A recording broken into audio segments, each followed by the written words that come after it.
قل أعوذ برب الناس হে নবী, তুমি বলো, আমি আশ্রয় চাই মানুষের মালিকের কাছে, ملك الناس আমি আশ্রয় চাই মানুষের আসল বাদশাহর কাছে, إله الناس আমি আশ্রয় চাই মানুষের একমাত্র মাবুদের কাছে, من شر الوسواس الخناس আমি আশ্রয় চাই কুমন্ত্রণা দানকারীর অনিষ্ট থেকে, যে প্ররোচনা দিয়েই গা ঢাকা দেয়, الذي يوسوس في صدور الناس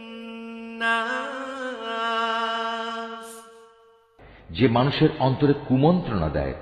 من الجنة والناس জিনদের মধ্যে থেকে হোক বা মানুষদের মধ্যে থেকে হোক, তাদের অনিষ্টের হাত থেকে আমি আল্লাহ তাআলার কাছে আশ্রয় চাই।